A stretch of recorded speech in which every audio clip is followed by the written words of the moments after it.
이재명 민주당 대표가 지금 검찰에서 10일에서 12일 날 그 사이에 성남지청이죠. 네, 출두하라고 소환을 했는데 무임기 지금 그것 가지고 윤석열 대통령 무능, 안보 네, 무능, 뭐 안보 참사 지금 이재명 대표가 계속 지금 목소리를 높이고 있지 않습니까? 그리고 임시국회 열어갖고 그거 따져야 한다, 국정조사해야 한다. 지금 이러고 있는 거에 다 속셈이 있어서 그러는 거죠. 아, 무인기 이야기 나오세요. 그런데 그 김정은으로서는 있죠. 윤석열 대통령의 눈에 가시거든요. 네?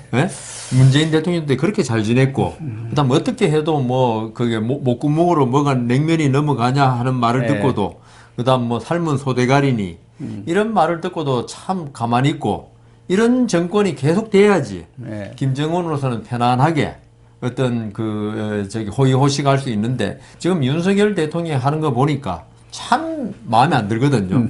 그러니까 제 생각에는 아마 이재명 대표가 무능하다고 하는 거는 내가 대통령 됐으면 계속적으로 문재인 정권의 대북한 태도를 이어받아 가지고 김정은이가 저런 그 도발을 안 할 건데 이 윤석열 계속 저기 말도 안 듣고 하니까 도발했지 않느냐 그걸 무능으로 지금 보는 것 같아요. 그런 식인데 근데 이재명 대표가 지금 출두하라고 한 건 딴 게 아닙니다. 성남 FC 사건이거든요. 지금 더불어민주당의 태도나 이재명 대표의 태도는 지방 어느 그런 축구단, 운동 여기도 다 후원을 해준다.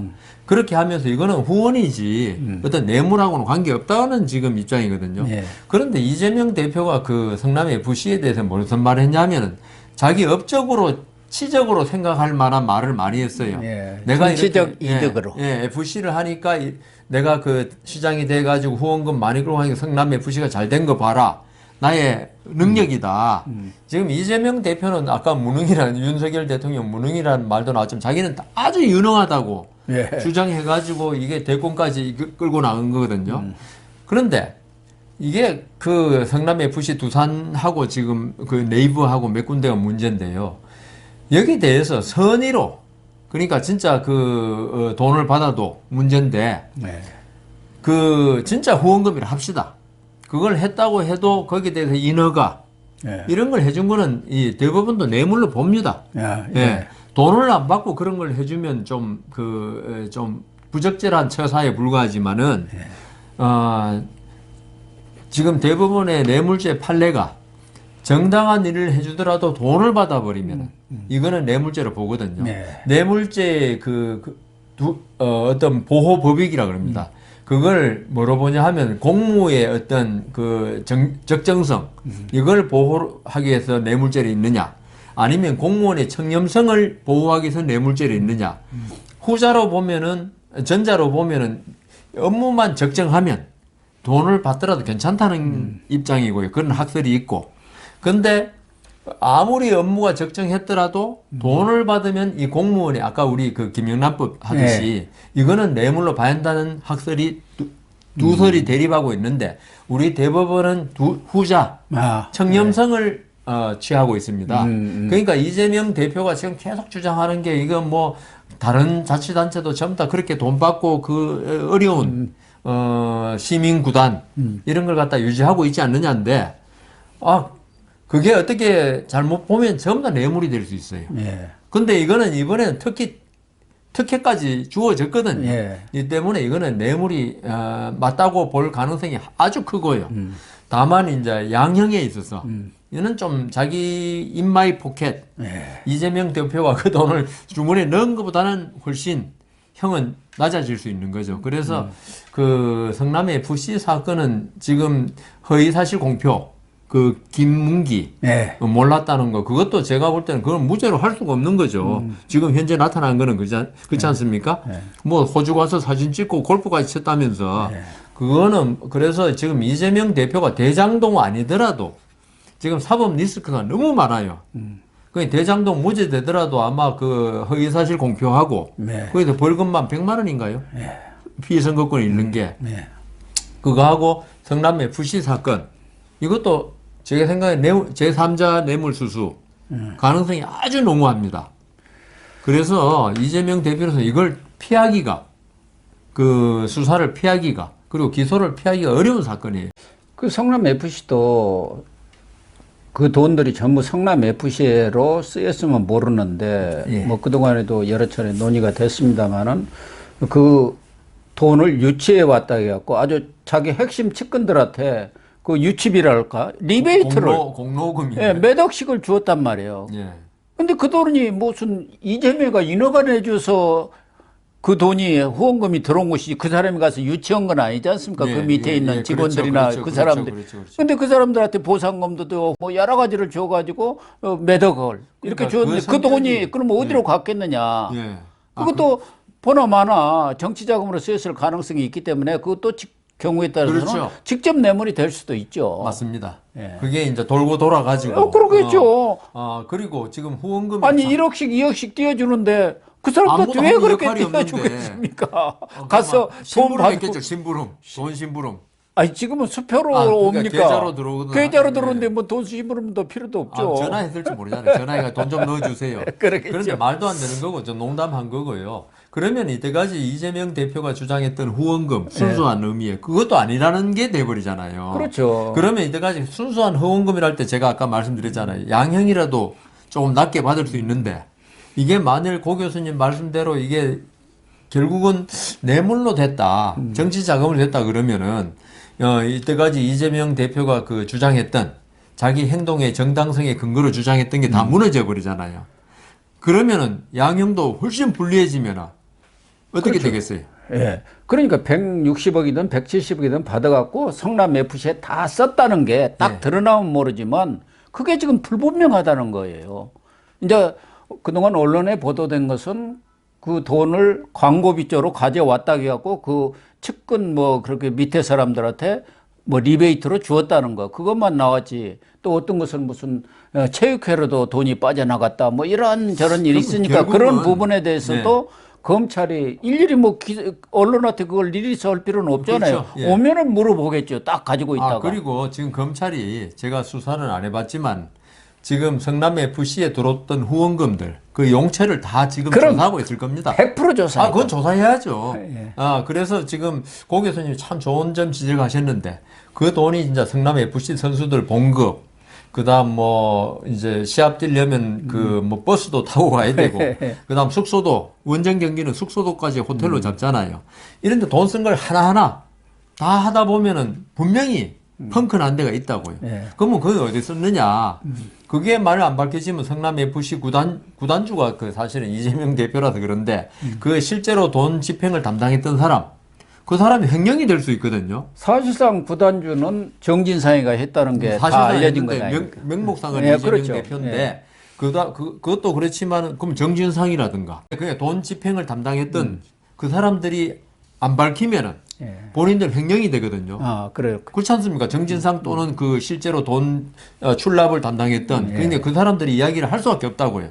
아니 본인들이 뭐 이재명 대표 대통령 된다고 해서 뭐 어떤 뭐 큰 자리를 차지할 것도 아니고 그 그러니까요. 사람들은 예. 그래 되면 아마 제 생각에는 검찰에서 이 성남 FC에 대해서 이것만 조사하더라도 이재명 대표가 아주 큰 타격을 받을 가능성이 있습니다.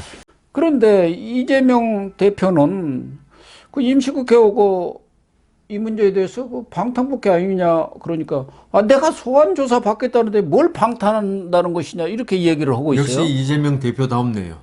또 우상호 아까 말씀하신 네. 대로 제1야당 당수를 구속한 전례가 있느냐 그러면 그러면 구속 누가 한다 그랬나요? 그러니까 나라가 뒤집어진다. 지금 어떻게 보면 협박입니까? 아니 죄가 있으면은 제1야당이든 뭐 제3당이든 아니 구속을 해하고 사법 처리를 받아야 하는 것이죠.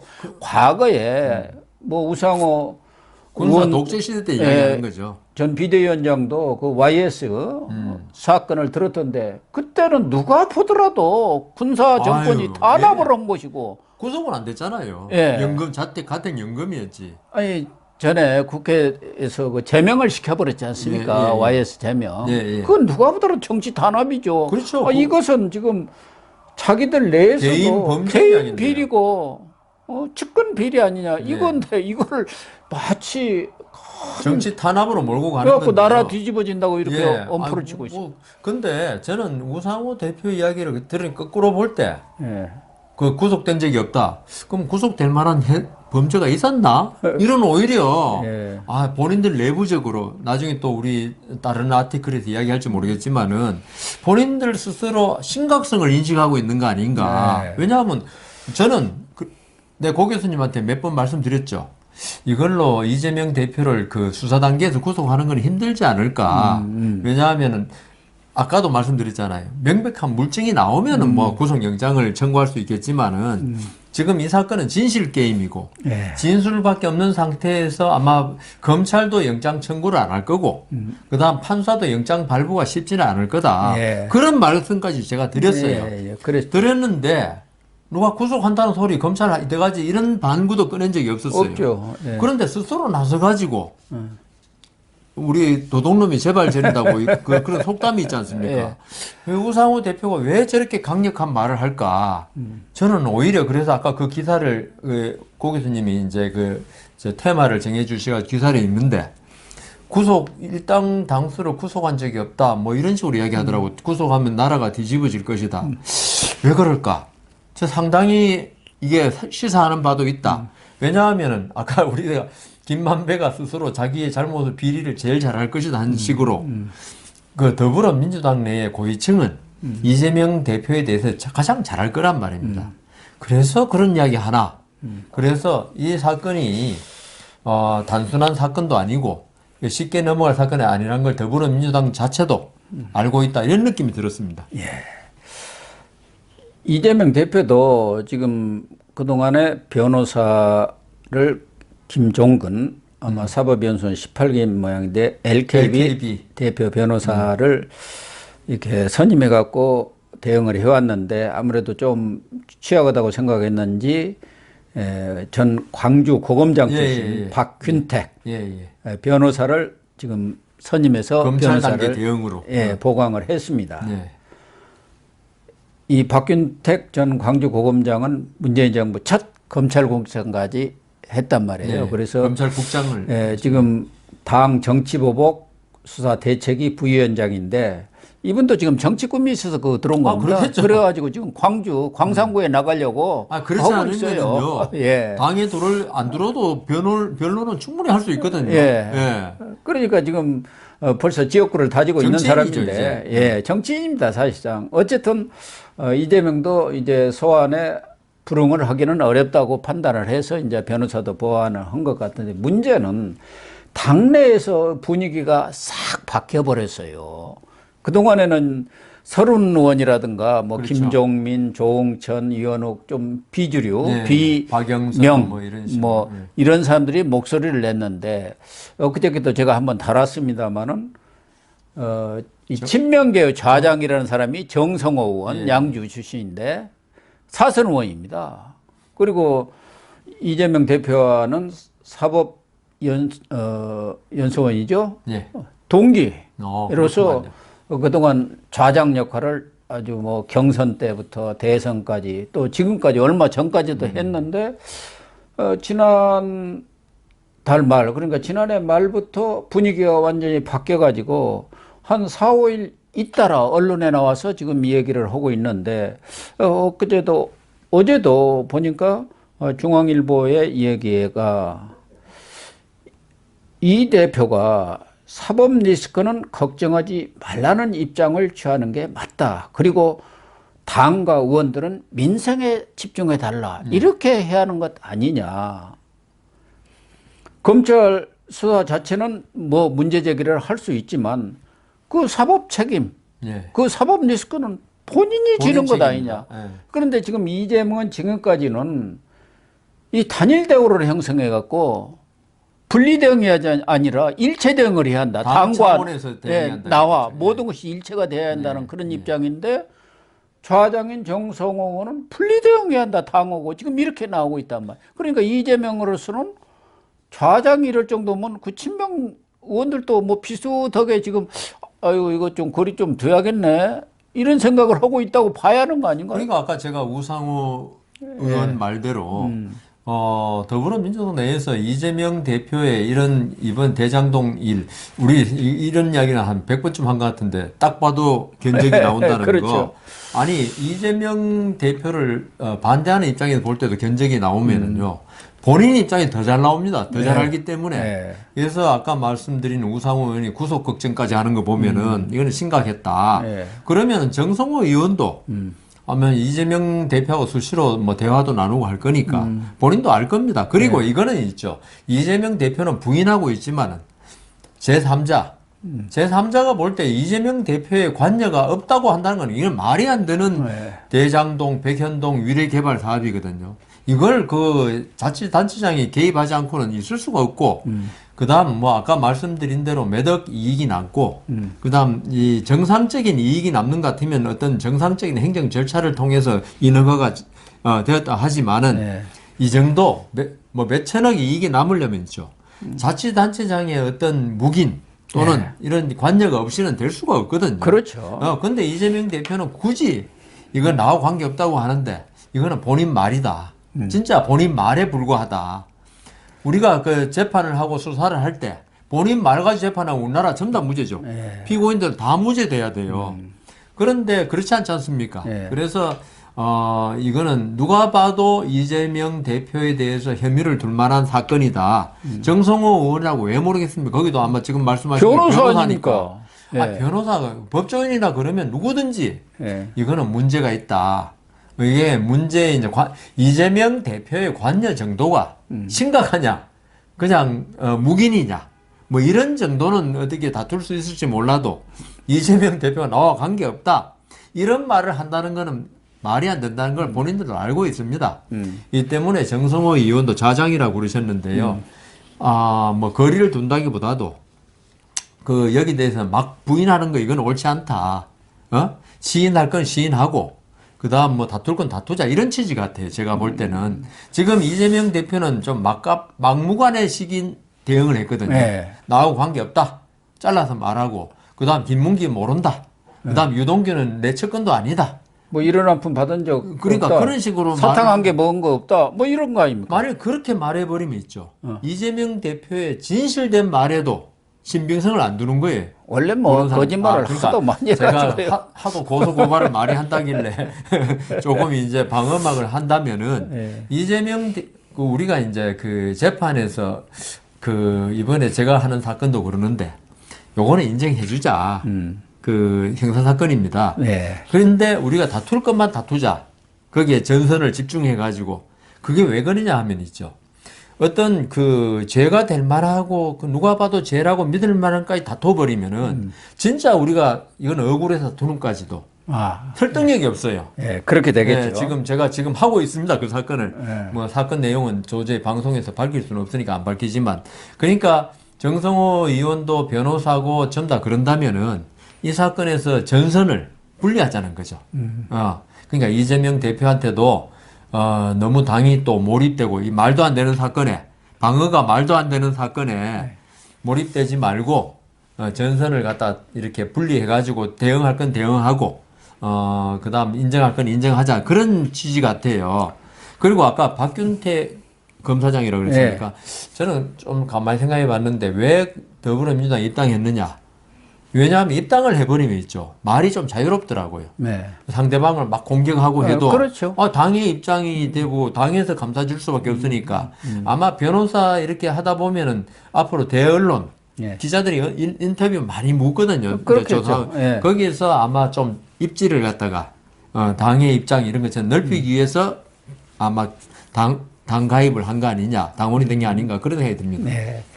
그런데 이 정성호 의원의 최근의 발언들을 보면은 이재명하고 상당히 등이 갈린 것 아닌가 하는 느낌을 드는 게 이제 나 친명 좌장으로 부르지 말라.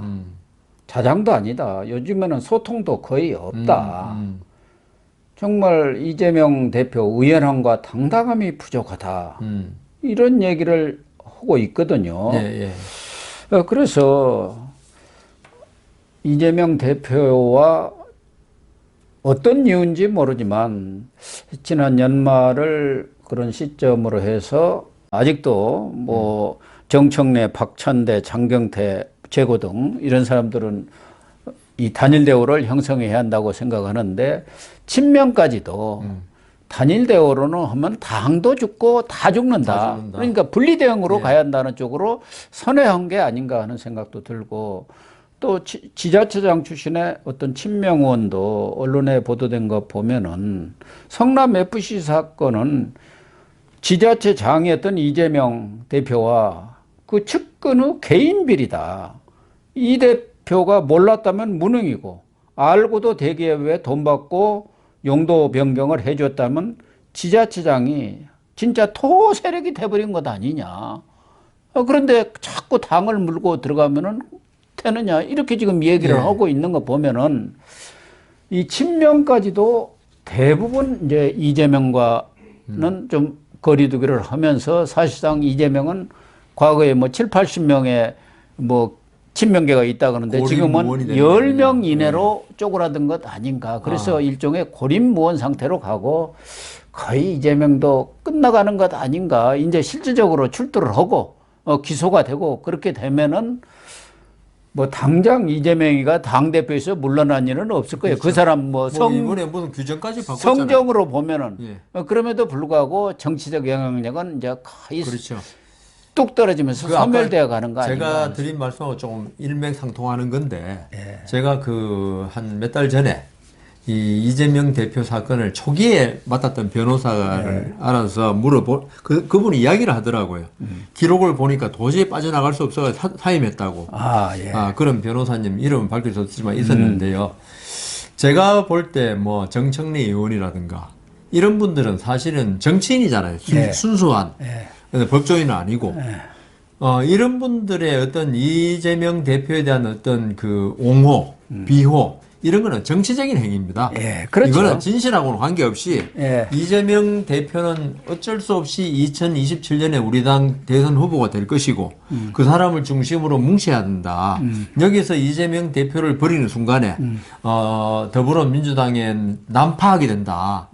이런 정치적인 그러니까 어떻게 보면 종교적인 신념입니다. 제가 볼 때는 어떤 진실의 문제가 아니고 그래 이런 분들은 역시 아직까지도 언제 바뀔지 모르겠지만 이 더불어민주당이 이재명 대표를 중심으로 똘똘 뭉쳐서 이걸 정치 탄압 프레임으로 만든 다음에 계속적으로 어떤 더불어민주당의 존재의를 드러내고 이재명 대표가 탄압받는 정치인의 모습을 드러냄으로써 어떤 정치적 의미를 부여하고 더불어서 더불어민주당의 이재명 대표를 둘러싼 그 몇몇 정치인 이 사람들의 영향력도 계속 확보해서 2024년 총선에서 공천권 할 때도 이 사람들이 아마 이재명 대표로서는 전부 다 서서히 떠나고 있는데 나를 끝까지 옹호해주면 그때 가서 어떻게 될지 모르지만은 이분들한테 어떤 공천권에 대한 일부 지분을 나눠줄 수도 있잖아요. 그렇죠. 아직까지는 이재명 대표는 대표니까 그런 건데 아까 정성호 의원 이야기하고 했듯이 그래서 제가 아까 어떤 변호사 이야기도 했듯이 이 법조인들 더불어민주당에도 법조인들 있지 않습니까? 특히 이탄희 이수진 의원 법조인인데 아무 소리 안 하잖아요 요새. 아무 소리 안 하고 있습니다. 그러니까 자기들이 봐도 견적이 딱 나오는. 법조인들이라고 참 명함을 내밀 정도의 사람이면은 이재명 대표의 지금 수사 진행 상황을 볼 때 빠져나가긴 힘들다는 거 다 압니다. 그래서 이렇게 나온 거고 나머지는 정치인들입니다. 정치인들은 아니 사이비 종교 보세요. 그 사이비 종교 교주 완전히 뭐 성폭행 신도들 해도 그분 말을 100% 믿어요. 그거는 종교이기 때문에. 정치인들은 또 이재명이가 그렇게 됐어? 그러면 나 아니지 하고 딱 돌아섭니다. 그러니까 그거는 이제 마지막 순간에 그런 거고 지금 현재까지는 이재명 대표를 둘러싸고 그러니까 이게 이제 그 소수가 되느냐 다수가 되느냐 이 문제고 소수가 성공하면 나중에 지분이 엄청나게 커져요. 그렇죠. 다수는 많이 했기 때문에 지분이 쪼개면 별로 안 되기 때문에 어떤 도박을 하는 거죠. 어떻게 보면 위험한 장사가 이윤이 많죠. 하이 리스크 하이 리턴이라고 그러지 않습니까? 그래서 제 생각에 볼 때는 어떤 하이 리턴을 노리든지 아니면 정말 순수해가지고 이재명 대표의 말을 100% 그대로 수용하는 사람이든지 그다음 뭐 이런 분들은 이재명 대표에 아직도 떠나지 않고 있는데 정상적인 판단력을 가진 예. 그리고 법조적인 법리적인 그 법률가의 판단력을 가지거나 그런 법조인이 아니더라도 어떤 합리적인 판단을 할 줄 아는 사람들은 여기서 빨리 떠나는 게 좀 그래도 조금이라도 건지겠다 이런 생각을 하고 있는 거죠. 그래서 민주당 내에서도 합리적으로 생각하는 사람들은 이재명의 뭐 제외 여부와는 관계없이 과거 이해창 한나라당 총재 2003년에 그 차떼기 사건이 있었지 않습니까? 정치 자금을 차로 그냥 실어날라.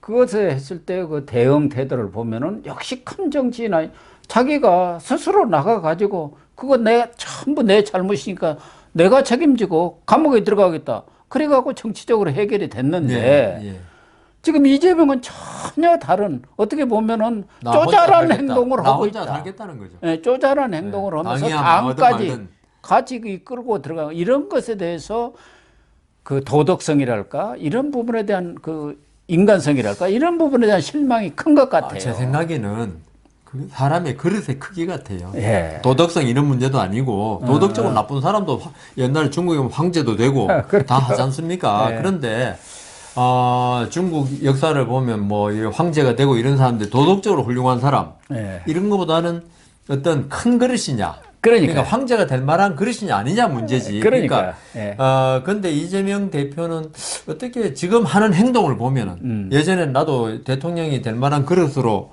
생각했던 적도 있습니다. 근데 지금 이 대장동사 위기, 본래 사람의 성격은 위기에서 드러나거든요. 그렇죠. 이재명 대표 잘 나갈 때는 사이다 아까 발언도 하고 큰 그릇처럼 보였는데 이제 위기가 처하니까 본래의 그릇이 드러나는구나. 그러면 이게 아까 고 교수님 말씀대로 사실관계를 다 떠났다 합시다. 떠나고 그 다음 이재명 대표 지금 말대로 이게 순전히 정치 탄압이고 모략이라 하더라도 그걸 정치 탄압 모략으로 몰고 가는 바람에 협치도 안 되고 윤석열 대통령의 정치도 지금 거의 한쪽이 무너져 가지고 지금 법률 통과도 안 되고 그다음 정부에서 제안한 여러 가지 법률이 그냥 7건인가 뭐 몇 건밖에 통과 안 됐다고 그럴 정도로 나라가 지금 우리나라가 지금 사실 경제가 위기에 처했지 않습니까? 몇십 년 만에 지금 무역 적자가 500억 달러 나고 할 여기에서 이재명 대표의 이런 사법 리스크 때문에 제가 말씀드린 거는 그게 진실이고 거짓이고 말씀드린 게 아닙니다. 진실이건 거짓이든 간에 이재명 대표 하나 보호하고자 더불어민주당이 똘똘 뭉쳐있는 바람에 국정 자체가 지금 망가져 있다는 겁니다. 그렇죠. 그렇다면 이재명 대표가 진짜 억울하다 하더라도 우리 국가가 잘 되겠다는 마음이면은 우선 개양구에 나서서는 안 되고 그다음 당대표가 돼서는 안 되고 됐다 하더라도 나는 사법 이 책임에 대해서 정정당당하게 밝히고 출석하고 할 테니까 나에 대해서 보호하려고 지금 윤석열 정부에 딴지를 걸지 말고 정치는 경제는 경제대로 나가라 이렇게 해야 되는데 그러니까 그릇이 한 그 정도 되는 사람이면 대통령을 해도 됩니다. 그런데 지금 이재명 대표는 나를 위해서 우리 당이 딱 단일 대우로 뭉쳐가지고 나를 보호해달라. 국정은 어떻게 돼도 괜찮다.